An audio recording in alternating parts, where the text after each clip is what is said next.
ओम शांति। आज हम मीठे प्यारे बाबा की मधुर महावाक्य सुनेंगे 26 जून 24 की।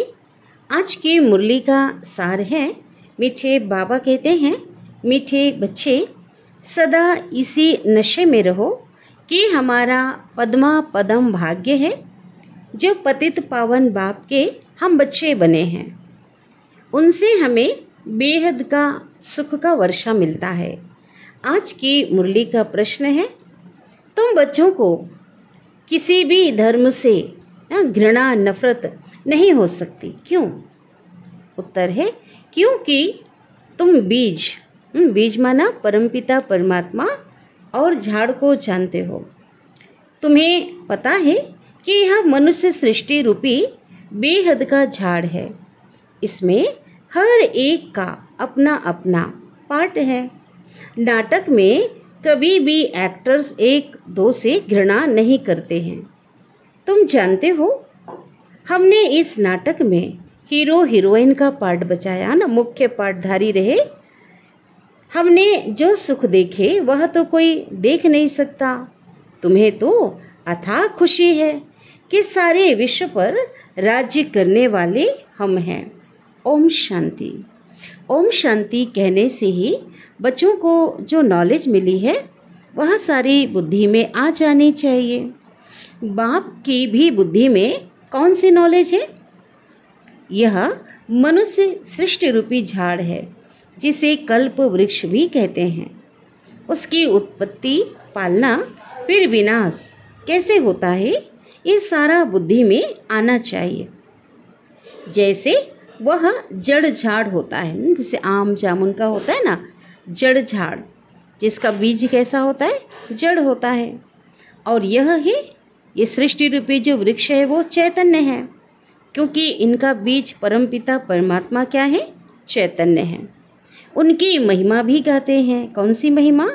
कि वह सत्य है, चैतन्य है, अर्थात झाड़ के आदि मध्य अंत का राज समझा रहे हैं। कोई भी ऑक्यूपेशन को जानता नहीं है ना। परमपिता परमात्मा उस चैतन्य बीज के कर्तव्य को कोई नहीं जानता। प्रजापिता ब्रह्मा के ऑक्यूपेशन को भी जानना चाहिए ना। ब्रह्मा को कोई याद नहीं करते, जानते ही नहीं। अजमेर में ब्रह्मा का मंदिर है। त्रिमूर्ति चित्र छपाते हैं। उसमें क्या होता है? ब्रह्मा, विष्णु और शंकर का चित्र होता है। और क्या कहते हैं? ब्रह्मा देवताय नमः कहते हैं, विष्णु देवता नमः। तुम जानते हो कि इस समय ब्रह्मा को देवता नहीं कहा जाता है ना। बहुत अच्छे से बाबा समझा रहे हैं कि साकार में पतित तन में जो शिव बाबा आए हैं, तो उस ब्रह्मा को देवता नहीं कहा जाता। तो देवता कब कहा जाता है? जब वह संपूर्ण बन जाते हैं, है ना, सूक्ष्म वतनवासी बन जाते हैं ना, तब देवता कहा जाता। इस शरीर में नहीं कहा जाता। संपूर्ण बन चले जाते हैं कहाँ? सूक्ष्म वतन में। बाबा कहते हैं, तुम्हारे बाप का नाम क्या है? पूछ रहे हैं बाबा। कौन से बाप का नाम? आत्मा के पिता का नाम। किससे पूछते हैं? आत्मा से। आत्मा कहती है हमारा बाबा। उनका नाम क्या है? शिव। जिसको मालूम नहीं है कि किसने कहा, तो वह प्रश्न पूछ ना सके। ठीक है। अब बच्चे समझ तो गए हैं कि बरोबर हमारे दो बाप हैं, सबके, पूरे विश्व की आत्माओं के दो पिता हैं। ज्ञान तो एक ही बाबा देते हैं। कौन है? जो ज्ञान का सागर परमपिता परमात्मा एक ही देते। अभी तुम बच्चे समझते होंगे, यह शिव बाबा का रथ है। बाबा इस रथ द्वारा हमको ज्ञान सुनाते हैं। एक तो यह है जिस्मानी ब्रह्मा बाप का रथ, दूसरा फिर रूहानी बाप है ना, शिव बाबा। तो वह बाबा का यह रथ है ना। एक तो ब्रह्मा बाबा का रथ कौन सा है? जो तन है वो ब्रह्मा का रथ है। और दूसरा रूहानी पिता का भी रथ कौन सा है? ब्रह्मा का तन।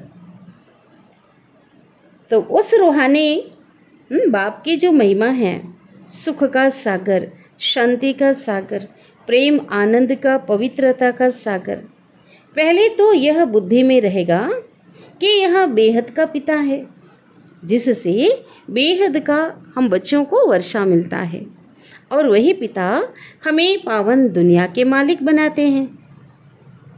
निराकार को बुलाते हैं ना, हे पतित पावन आओ। कौन बुलाता? आत्मा ही बुलाती है।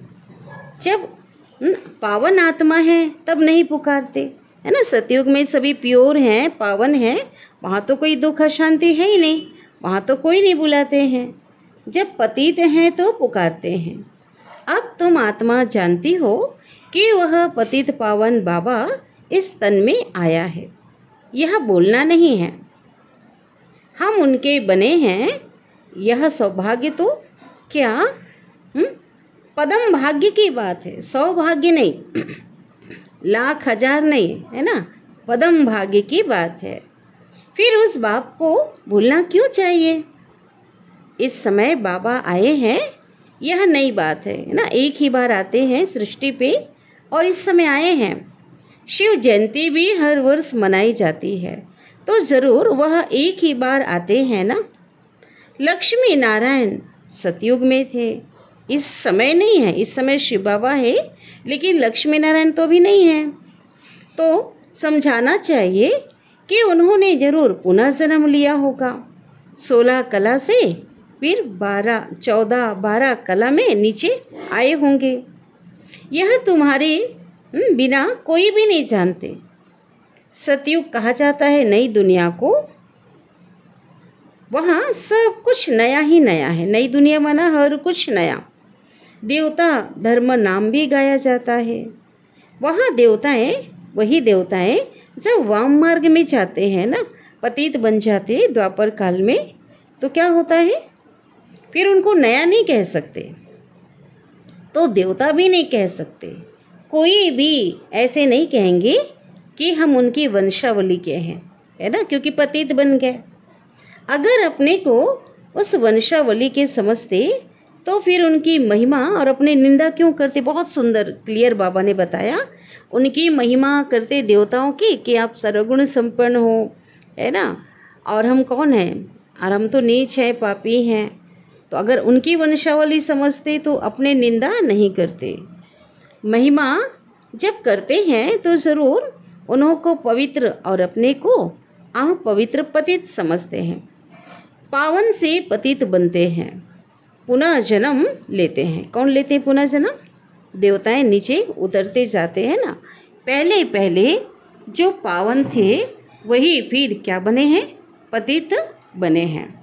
तुम जानते हो पावन से अब पतित बने हैं। तुम स्कूल में पढ़ते हो, उसमें नंबर वार फर्स्ट सेकंड थर्ड क्लास जो होते ही है ना पढ़ाई में। अभी बच्चे समझते हैं हमको बाप पढ़ाते हैं, तब तो आते हैं ना पढ़ने के लिए, नहीं तो यहाँ आने की क्या दरकार है? दरकार ही नहीं ना। निश्चय है कि परमात्मा हमें पढ़ा रहा है और इतनी ऊंची पढ़ाई है, हम यह बनने वाले हैं, तभी आते हैं। यह कोई गुरु महात्मा महापुरुष नहीं है। यह तो ब्रह्मा के लिए कह रहे हैं बाबा।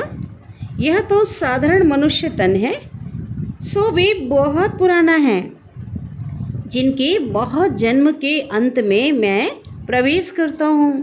और तो कोई इनकी महिमा नहीं, बाबा के दिन की और कोई महिमा नहीं है। सिर्फ मैं इनमें प्रवेश करता हूँ ना, तब इनका नाम होता है ना। बाबा प्रवेश करते हैं तब उनका महत्व बढ़ जाता, नाम बढ़ जाता है ना। बाबा ही नाम रखते प्रजापिता ब्रह्मा, नहीं तो प्रजापिता ब्रह्मा कहाँ से आया? मनुष्य मुझते तो जरूर है ना, उलझन में आ जाते हैं। बाबा ने तुमको समझाया है, तब तुम औरों को समझाते हो। अब ब्रह्मा का बाप कौन? पूछ रहे हैं बाबा। ब्रह्मा विष्णु शंकर, उन तीनों का जो रचयिता है वो शिव बाबा है। तो बुद्धि जरूर ऊपर चली जाती, कहाँ? परमपिता परमात्मा की ओर। परमपिता परमात्मा जो परम धाम में रहते हैं, उनकी यह रचना है। कौन? ब्रह्मा विष्णु और शंकर। ब्रह्मा विष्णु शंकर का ऑक्यूपेशन क्या है? तीनों का अलग अलग है। तीनों के बाबा कहते कर्तव्य क्या है? अलग अलग है। कोई आपस में 3-4 होते हैं। ठीक है, उनका ऑक्यूपेशन अलग अलग होता है। पार्ट हर एक का अपना अपना होता है। इतने करोड़ों आत्माएं हैं ना, एक का पार्ट ना मिले दूसरे से, ये वंडरफुल बातें समझी जाती है। कितने ढेर मनुष्य हैं, अभी चक्र पूरा होता है, अंत है ना, सब वापिस जाएंगे, फिर से चक्र रिपीट होता है। बाबा यह सब बातें भिन्न भिन्न प्रकार से समझाते रहते हैं, नई बात नहीं है। कहते हैं कल्प पहले भी समझाया था, है ना, 5000 वर्ष पहले भी बाबा ने समझाया था, अभी रिपीट हो रहा है। बहुत लवली बाप है, बहुत प्यारा बाबा है। ऐसे बाप को तो बहुत प्यार से याद करना चाहिए। तुम भी बाप के लवली बच्चे हो ना, बाप को याद करते आए हो। पहले सब एक की पूजा करते थे ना, अव्यभिचारी भक्ति थी, इक्षु की पूजा होती थी, भेदभाव की बात है ही नहीं। अभी तो देखो कितना भेदभाव है ना। हिंदू धर्मों में भी कैसा है, अभी भी यह राम के भक्त हैं तो वह कृष्ण के भक्त हैं। राम के भक्त धूप जगाते तो कृष्ण के जो भक्त हैं वो नाक बंद कर देते। बाबा का देखा हुआ है, ऐसा होता होगा तभी तो बताया है ना, कहीं कहीं ऐसे भी कुछ बातें शास्त्रों में हैं। वह कहे हमारा भगवान बड़ा, वह कहे हमारा बड़ा, दो भगवान समझ लेते हैं तो रॉन्ग होने के कारण अनराइटियस काम ही करते हैं ना। तो परमपिता परमात्मा बाबा समझाते हैं, बच्चे भक्ति भक्ति है और ज्ञान क्या है, ज्ञान है। ज्ञान का सागर एक ही बाबा है, बाकी वह सब है भक्ति के सागर। ज्ञान से सद्गति होती है। अभी तुम बच्चे ज्ञानवान बने हो। बाबा ने तुम्हें अपना और सारे चक्र का परिचय दिया है जो और कोई भी दे ना सके। इसलिए बाबा कहते हैं तुम बच्चे हो स्वदर्शन चक्रधारी। परम पिता परमात्मा तो एक ही है, बाकी सब बच्चे ही बच्चे हैं। परम पिता तो कोई अपने को कह ना सके ना।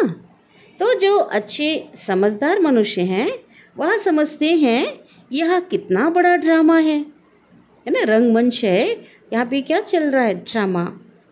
उसमें सब एक्टर्स अविनाशी पार्ट बजाते हैं। वह छोटे नाटक तो विनाशी होते हैं और यह अनादि अविनाशी नाटक है जो कभी भी बंद होने वाला नहीं है। इतने छोटी आत्मा और इतना बड़ा पार्ट मिला हुआ है, शरीर लेने और छोड़ने का और पार्ट बजाने का। यह बातें कोई शास्त्रों में नहीं है। अगर इनको किसी गुरु ने सुनाया होता, अगर ये ज्ञान ब्रह्मा को किसी गुरु ने सुनाया होता, कोई और गुरु के पास ये ज्ञान होता तो उसके और भी फॉलोअर्स होते, शिष्य होते ना, ये ज्ञान औरों के पास होता। लेकिन औरों के पास तो नहीं है, ये ज्ञान किसी ने सुना ही नहीं है ना। सिर्फ क्या एक फॉलोअर का क्या काम, एक फॉलोअर का। फॉलोअर तो वह जो पूरा फॉलो करे। इनकी ड्रेस आदि भी वह नहीं है। कौन कहेंगे कि शिष्य है, जो गुरु के शिष्य होते हैं ना, उनके कोई ना कोई ड्रेस कोड होता है। यह तो बाप बेट पढ़ाते हैं, परमात्मा स्तन में आकर पढ़ाते हैं। बाप को ही फॉलो करना है, किसी को नहीं करना है। परम पिता को ही क्या करना है, फॉलो करना है। जैसे बारात होती है ना, शिव की भी बारात कहते हैं। बाबा कहते हैं यह हमारी बारात है। तुम सब कौन हो, भक्तियाँ हो। मैं हूँ भगवान, तुम सब सजनियाँ हो। बाबा आया है तुमको श्रृंगार करके ले जाने, तो कितनी खुशी होनी चाहिए।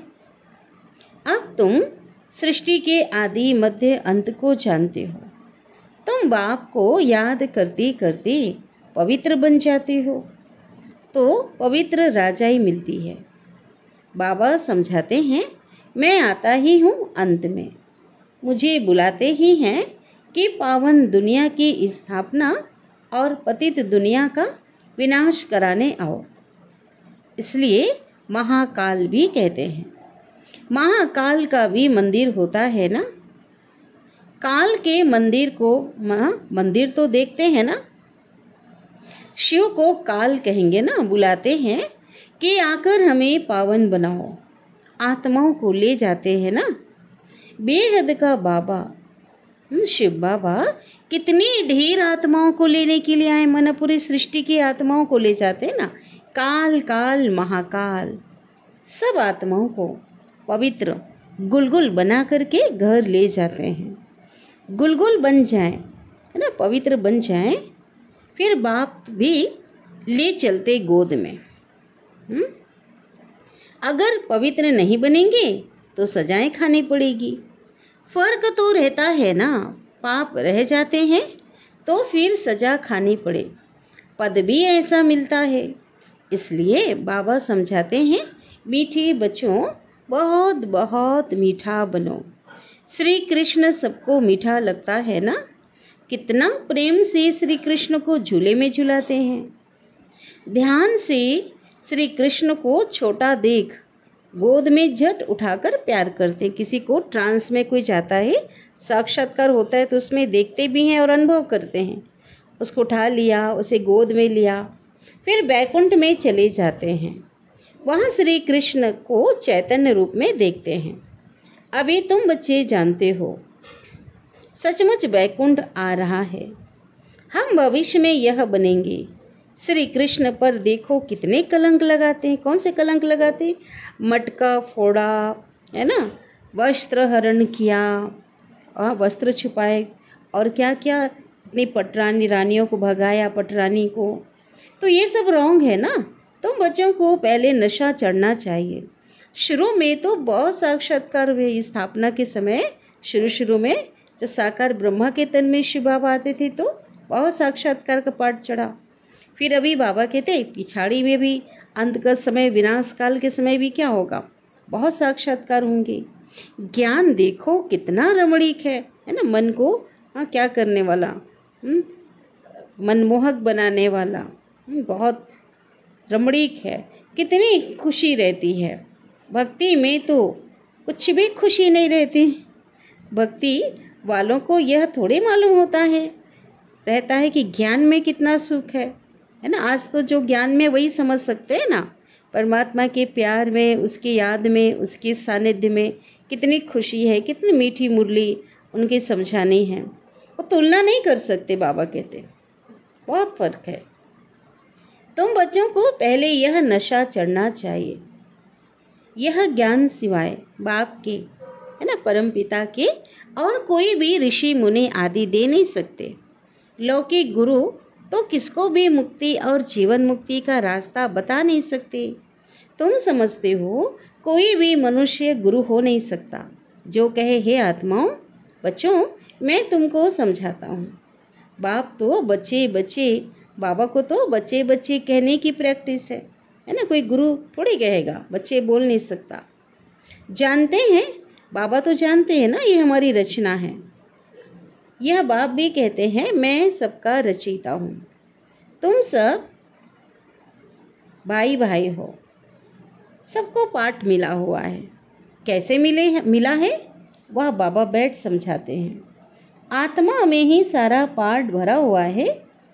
जो भी मनुष्य आते हैं तो क्या करते हैं, वो अपना पाठ बजाते हैं। 84 जन्मों में कभी बाबा कहते 84 जन्मों में कभी एक जैसे, जितने भी जन्म अगर देवी कुल के आत्माओं ने 84 जन्म लिए ना, तो 84 जन्मों में भी एक जैसे फीचर्स मिल ना सके। हर का जो रूप है ना, चेहरा अलग होगा। 84 थोड़ी थोड़ी चेंज तो जरूर होती है ना। तत्व भी सतो रजो तमो होते हैं। हर जन्म के फीचर्स एक ना मिले दूसरे से, कह रहे बाबा। यह भी क्या है, सारी समझने की बातें हैं। बाबा तो रोज समझाते रहते हैं, मीठे बच्चे बाप में कभी संशय नहीं लाना। संशय और निश्चय ये 2 अक्षर है ना, बाप माना बाप। इसमें संशय तो हो ना सके। बच्चा तो कह ना सके ना कि मैं बाप को याद नहीं कर सकता। तुम घड़ी घड़ी कहते हो योग नहीं लगता। योग अक्षर ठीक नहीं है। तुम तो राज ऋषि हो। ऋषि अक्षर पवित्रता का है। तुम राज ऋषि हो तो ज़रूर पवित्र होंगे। थोड़ी बात में फेल होने से राजाई मिल ना सके। अगर पवित्रता की सब्जेक्ट में फेल हो गए तो राजाई मिल नहीं सकता। फिर कहाँ चले जाएंगे? प्रजा में चले जाते हैं। कितना घाटा पड़ जाता है। वो भी कैसा घाटा? जन्म जन्मांतर का घाटा। नंबरवार पद होते हैं ना, एक पद ना मिले दूसरे से। यह तो बेहद का बना बनाया ड्रामा है। सिवाय बाप के कोई समझा ना सके तो तुम बच्चों को कितनी खुशी होती है। जैसे बाप की बुद्धि में सारा ज्ञान है, वैसे तुम्हारी बुद्धि में भी है। बीज और झाड़ को समझना है। मनुष्य सृष्टि का झाड़ है। इसके साथ बनेन ट्री का मिसाल बिल्कुल एक्यूरेट है ना। बाबा ने कई बार समझाया, कल्प वृक्ष की तुलना बड़ के पेड़ जो कलकत्ते में है, फाउंडेशन नहीं है और शाखाओं से खड़ी है ना, तो इसकी तुलना की जाती है। बीज और झाड़ को समझना है। मनुष्य सृष्टि का झाड़ है। इसके साथ बनेन ट्री का एकदम एक्यूरेट जो है मिसाल है। बुद्धि भी कहती है हमारा आदि सनातन देवी देवता धर्म का जो थूर था, फाउंडेशन, वह लोप हो गया है। बाकी सभी धर्मों की टाल टालियाँ अभी खड़ी है ना। जो सृष्टि रूपी झाड़ उस पर टिका है। ड्रामा अनुसार ये तो सब होना ही है। इसमें घृणा नहीं आती। नाटक में एक्टर्स को कभी घृणा आएगी क्या? बाबा कहते हैं तुम पतित बन गए हो, फिर पावन बनना है। तुम जितना सुख देखते हो उतना तो और कोई भी नहीं देखते। तुम हीरो हीरोइन हो, विश्व पर राज्य पद पाने वाले हो, तो तुम्हें तो अथाह खुशी होनी चाहिए ना। भगवान पढ़ाते हैं तो कितना रेगुलर पढ़ना चाहिए, इतनी खुशी होनी चाहिए। बेहद का बाबा हमें पढ़ाते हैं। राजयोग भी बाबा ही सिखलाते हैं। कोई शरीरधारी तो सिखला ना सके। बाप ने आत्माओं को सिखलाया है। आत्मा ही धारण करती है। बाबा एक ही बार आते हैं पाठ बजाने। आत्मा ही पाठ बजाकर एक शरीर छोड़ दूसरा लेती है। आत्माओं को बाबा पढ़ाते हैं, देवताओं को नहीं पढ़ाएंगे। देवताओं को थोड़ी पढ़ाएंगे, क्योंकि वहाँ तो बाबा आते ही नहीं सतयुग में। वहाँ देवताओं को कौन पढ़ाएंगे? फिर देवताओं को तो देवता ही पढ़ाएंगे। संगम युग पर बाबा पढ़ाते हैं पुरुषोत्तम बनाने के लिए, और तुम ही पढ़ते हो। यह संगम युग एक ही है जब तुम पुरुषोत्तम बनते हो, है ना। इसी संगम युग में बनते हो। सत्य बनाने वाला, सतयुग की स्थापना करने वाला, वह एक ही सच्चा बाबा है। अच्छा, बाप दादा की ओर से याद प्यार ले लेते हैं। मीठी मीठी सिकिलिधे बच्चों प्रति माता पिता बाप दादा का याद प्यार और गुड मॉर्निंग।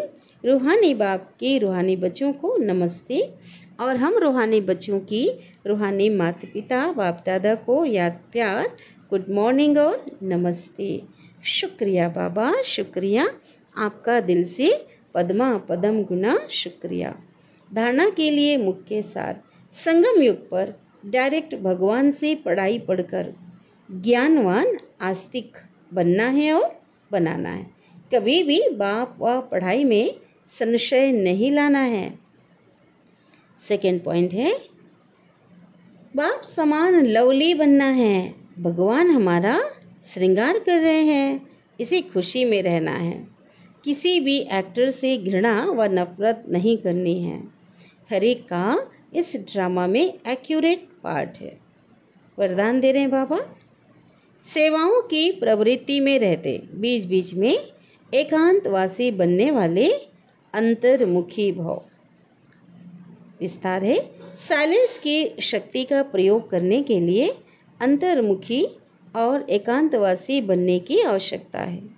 कई बच्चे कहते हैं अंतर्मुखी स्थिति का अनुभव करने व एकांतवासी बनने के लिए समय ही नहीं मिलता है, क्योंकि सेवा की प्रवृत्ति, वाणी की शक्ति की प्रवृत्ति बहुत बढ़ गई है ना।